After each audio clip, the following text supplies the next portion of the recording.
नमस्कार.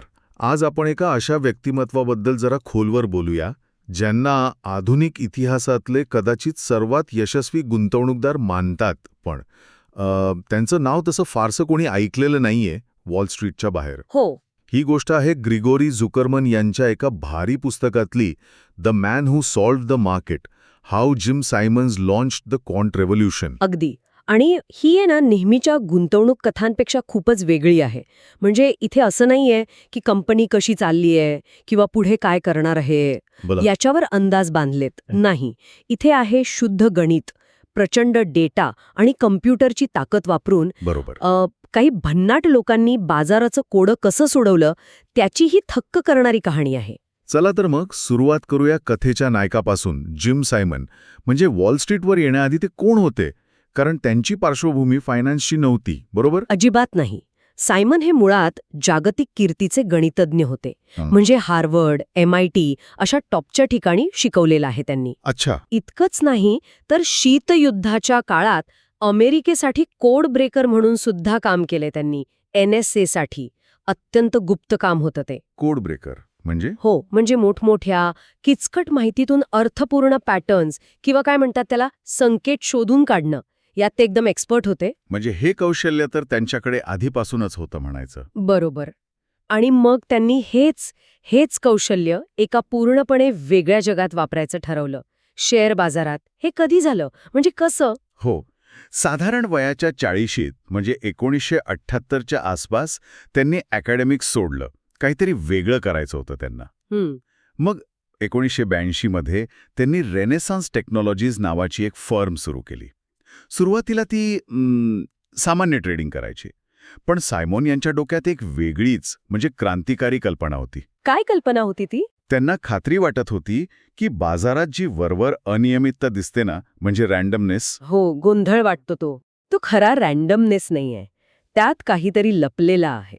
म्हणजे त्यांना वाटत होतं की या गोंधळात पण काहीतरी पॅटर्न आहे, काही नियम आहेत. ही कल्पना त्या काळी तर म्हणजे खूपच धाडसी वाटली असेल ना? नक्कीच. त्यावेळी गुंतवणूक म्हणजे काय? तर कंपनीचे फंडामेंटल्स बघा, मॅनेजमेंटला भेटा किंवा फार तर चार्ट्स बघून टेक्निकल अनालिसिस करा. हो, तेच चालायचं सगळं. सायमन म्हणत होते की हे ठीक आहे, पण खरा खेळ आहे डेटामध्ये. इतिहासातला प्रचंड डेटा तपासा, गणित आणि स्टॅटिस्टिक्स वापरा आणि त्यातून असे छोटे छोटे क्षणिक पॅटर्न शोधा जे माणसाला लगेच दिसणार नाहीत. हे रिपोर्ट वाचूनही तर अल्गोरिदम लिहून करायचं होतं. पण हे काम एकट्याचं नव्हतं, टीम तर लागणारच होती. आणि इथे त्यांची टीम निवडण्याची पद्धत एकदम हटके होती, नाही का? म्हणजे वॉल स्ट्रीटचे अनुभवी लोक नाही घेतले त्यांनी. अगदी. सायमन यांचं एक फेमस वाक्य आहे की आम्ही वॉल स्ट्रीटमधून लोकांना कामावर ठेवत नाही. का बरं? Problem solvers. मग नक्की कोणाला घेतलं त्यांनी? ही टीम म्हणजे खरंच बाहेरच्या लोकांची होती असं ऐकलंय. हो ना. टीममध्ये कोण होतं? गणितज्ञ, भौतिकशास्त्रज्ञ, स्टॅटिस्टिशियन, सिग्नल प्रोसेसिंग तज्ज्ञ, कम्प्युटर सायंटिस्ट, अरे खगोलशास्त्रज्ञ सुद्धा होते. काय सांगताय? खगोलशास्त्रज्ञ? हो. हे असे लोक होते ज्यांनी आपापल्या फील्डमध्ये प्रचंड क्लिष्ट सिस्टम्सवर काम केलं होतं. कुणी आकाशगंगांच्या हालचाली अभ्यासल्या होत्या, कुणी भाषेचे पॅटर्न शोधले होते. अच्छा. त्यांना शेअर बाजाराच्या PE रेशोचं काही देणं घेणं नव्हतं. पण त्यांना डेटा कसा हाताळायचा, त्यातून पॅटर्न कसा शोधायचा, मॉडेल कसं बनवायचं हे जबरदस्त माहीत होतं. म्हणजे प्रॉब्लेमकडे पूर्णपणे वेगळ्या अँगलने बघणारे लोक निवडले. आणि या टीमला कुठे एकत्र आणलं? कसं काम करायचं हे लोक? त्यांनी न्यूयॉर्क शहरापासून दूर लाँग आयलंडमध्ये ऑफिस टाकलं. आणि ते ऑफिस म्हणजे कसं होतं तर एखाद्या युनिव्हर्सिटी कॅम्पससारखं, एकदम गुप्त. गुप्त? हो, बाहेरच्या जगापासून एकदम अलिप्त. तिथे या शास्त्रज्ञांना जवळपास पूर्ण मोकळीक होती. एकच टार्गेट, बाजारातले भविष्यवाणी करणारे सिग्नल शोधायचे, कितीही छोटे असले तरी चालतील. म्हणजे फक्त डेटा आणि अल्गोरिदम? हो, प्रचंड डेटा अॅनालाइज करायचा आणि अल्गोरिदमला निर्णय घेऊ द्यायचा. आणि तिथलं वातावरण पण खूप सहकार्याचं होतं. म्हणजे वॉल स्ट्रीटमध्ये असती तशी टोकाची स्पर्धा नव्हती. सगळे मिळून प्रॉब्लेम सोडवायचे. ओके, टीम तयार झाली. आता त्यांच्या स्ट्रॅटेजीबद्दल बोलूया. ही जी पद्धत आहे क्वांटिटेटिव्ह इन्व्हेस्टिंग किंवा क्वांट ट्रेडिंग, हे नक्की काम कसं करतं? पारंपरिक गुंतवणुकीपेक्षा हे इतकं वेगळं कसं? पारंपरिक गुंतवणूकदार काय विचार करतो? कंपनी चांगली आहे का? पुढे काय करेल? त्यांचं नवीन प्रोडक्ट चालेल का? वगैरे वगैरे. हो. कॉन्ट्स यापैकी कशाचा विचार करत नाहीत. ते फक्त एकच प्रश्न विचारतात, गेल्या 20-30 वर्षांच्या डेटामध्ये अशा परिस्थितीत काय झालं होतं? सगळा भर ऐतिहासिक डेटावर. म्हणजे भूतकाळातल्या आकड्यांवर फोकस, भविष्यात काय होईल याच्या अंदाजावर नाही. अगदी. त्यांनी अक्षरशः पेट्राबाईट्समध्ये डेटा गोळा केला, अब्जावधी डेटा पॉइंट्स. नुसते स्टॉकचे भाव नाही, काय काय होतं त्यात? चलनांचे व्यवहार, वस्तूंच्या किमती, व्याजाचे दर, हवामान, बातम्या. अरे, चंद्राच्या कलांपासून सोशल मीडियावर काय ट्रेंड चाललंय तिथपर्यंत. जिथे कुठे पॅटर्न मिळण्याची शक्यता वाटेल तो डेटा घ्यायचा. बापरे, एवढा डेटा. आणि मग अल्गोरिथम्स काय शोधायचे यात? ते शोधायचे सहसंबंध, कोरिलेशन्स आणि पॅटर्न्स. आणि हे पॅटर्न्स अनेकदा खूप छोटे आणि वरवर अतार्किक वाटणारे असायचे. उदाहरणार्थ? पुस्तकात एक उदाहरण दिलंय, म्हणजे असं काहीतरी की जर सोमवारी सकाळी न्यूयॉर्कमध्ये हवामान जरा ढगाळ असेल आणि त्याचवेळी जपानच्या येनची किंमत किंचित वाढली तर अमेरिकेतल्या एका विशिष्ट टेक स्टॉकची किंमत पुढच्या 3 तासात थोडीशी वाढण्याची शक्यता 51%. फक्त 51%? हे तर म्हणजे नाणं फेकल्यासारखंच झालं की. यात फायदा कसा होणार? बरोबर, हाच तर मुद्दा आहे. कोणताही एक सिग्नल घेतला तर तो खूप वीक असतो, म्हणजे 50-50च्या अगदी जवळ. त्यावर तुम्ही मोठी रिस्क घेऊ शकत नाही. मग पण रेनेसेन्सची कमाल इथेच होती. त्यांचे अल्गोरिदम्स असे हजारो वेगवेगळे, एकमेकांशी संबंध नसलेले वीक सिग्नल्स एकाच वेळी ओळखायचे. हजारो? एकाच वेळी? हो, आणि या हजारो सिग्नल्सच्या आधारावर ते दिवसाला लाखो छोटे छोटे ट्रेड्स करायचे. तेही पूर्णपणे ऑटोमेटेड, माणसाचा हात नाही. अच्छा, म्हणजे प्रत्येक ट्रेडमधला नफा अगदी छोटा असला तरी दिवसाला लाखो ट्रेड्स आणि हजारो सिग्नलचा एकत्रित परिणाम मोठा व्हायचा. ही एक प्रचंड मोठी, सुपर फास्ट, स्टॅटिस्टिकल पैसे कमावणारी मशीन होती. जबरदस्त. आणि ती माणसांच्या भावनांपासून, भीती, लोभ यापासून पूर्णपणे लांब होती.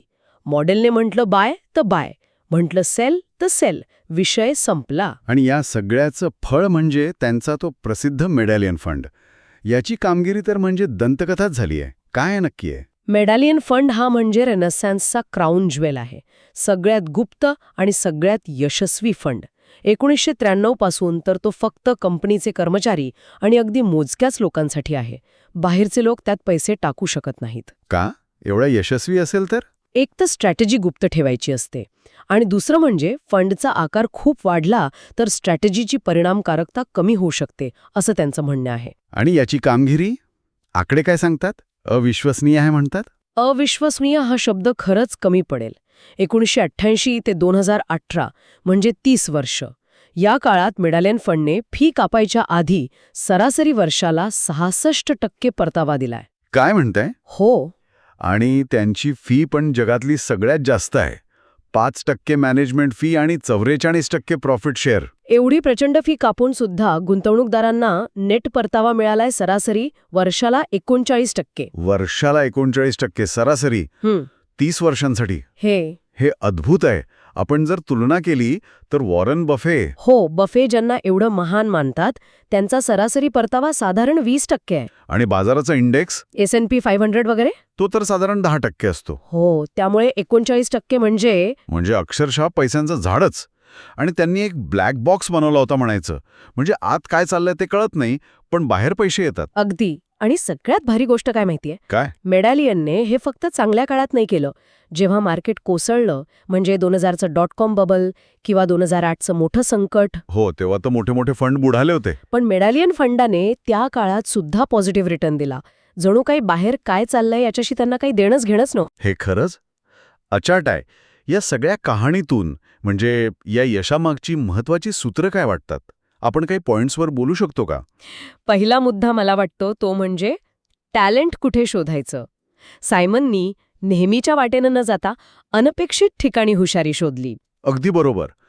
पहिली शिकवण हीच आहे की एखाद्या प्रॉब्लेमवर नवीन सोल्युशन हवं असेल तर कधीकधी त्या फील्डच्या बाहेरच्या लोकांची गरज असते, ज्यांचा दृष्टिकोन वेगळा असतो. हां, सायमननी फायनान्सचा अनुभव नसलेल्या लोकांना घेतलं, कारण त्यांना खात्री होती की हे लोक बाजाराकडे डेटा आणि पॅटर्न म्हणून बघू शकतील. ही आउटसाइडर थिंकिंग त्यांच्या यशाचं मोठं कारण आहे. दुसरा महत्वाचा मुद्दा म्हणजे डेटावरचा तो प्रचंड विश्वास आणि माणसाच्या भावनांना बाजूला ठेवणं. हे बोलायला सोपं आहे, पण करणं. खूप कठीण. दुसरा धडा हाच आहे, डेटा आणि मॉडेलवर पूर्ण विश्वास ठेवा. स्वतःच्या इंट्युशनला किंवा भावनांना मध्ये येऊ देऊ नका. पण कसं शक्य आहे हे? मार्केट पडत असताना भीती वाटतेच की. शिस्त लावली. रेनेसन्सच्या टीमने ते केलं. मार्केट कोसळत असताना पण जर मॉडेल बाय म्हणत असेल तर ते बाय करायचे. ही जी भावनिक अलिप्तता आहे ना, ती त्यांच्या सातत्यपूर्ण यशासाठी खूप महत्वाची ठरली. अर्थात मॉडेल कधी चुकलं नसेल असं नाही, पण सरासरीने ते जिंकत राहिले. तिसरा मुद्दा मला वाटतो तो म्हणजे टीमवर्क आणि ते मोकळं वातावरण. म्हणजे वॉल स्ट्रीट सारखं नाही, तर एका अकॅडमिक इन्स्टिट्यूट सारखं. बरोबर. तिसरा धडा आहे सहकार्याची ताकद. सायमनने जाणीवपूर्वक अशी संस्कृती बनवली जिथे लोक एकमेकांशी मोकळेपणाने बोलू शकत होते, आयडिया शेअर करू शकत होते. अंतर्गत स्पर्धा नव्हती. एकच ध्येय होतं, मिळून बाजाराचं कोडं सोडवायचं. नियमित मीटिंग व्हायच्या, तिथे कोणतीही आयडिया कितीही वेडघळ वाटली तरी मांडता यायची. यातूनच नवीन स्ट्रॅटेजीज तयार झाल्या. हे यश एका माणसाचं नाही, टीमचं आहे. आणि शेवटचा पण कदाचित सगळ्यात महत्वाचा मुद्दा, की बाजार पूर्णपणे रॅन्डम नाहीये. सायमनने हे सिद्ध केलं. चोखा आणि सगळ्यात मोठा निष्कर्ष हाच आहे की आर्थिक बाजार कितीही गोंधळेला, अनप्रेडिक्टेबल वाटला तरी तो पूर्णपणे रॅन्डम नाही. अच्छा. जर तुमच्याकडे पुरेसा डेटा असेल, तो ॲनालाइज करण्याची क्षमता असेल आणि योग्य गणिती साधनं असतील, तर तुम्ही त्यात छोटे, क्षणिक का असेना, पण भविष्यवाणी करणारे पॅटर्न्स शोधू शकता. सायमननी दाखवून दिलं की बाजारात नॉईज खूप आहे, पण त्यात सिग्नल सुद्धा आहे. फक्त तो शोधायला वेगळा चष्मा लागतो. तर the man who solved the market ही फक्त एका हेज फंडाची कहाणी नाहीये. ही एका वेगळ्या विचारसरणीच्या विजयाची कथा आहे, जिथे गणित, विज्ञान आणि कॉम्प्युटर पॉवरने पारंपरिक पद्धतींवर मात केली. हे आपल्याला दाखवून देते की आपल्या काळातला सगळ्यात मोठा फायनान्शियल जादूगार हा कोणी ट्रेडर नव्हता, तर एक गणितज्ञ होता, एक कोड ब्रेकर होता. अगदी. आणि ही गोष्ट आपल्याला एका मोठ्या प्रश्नाकडे नेते.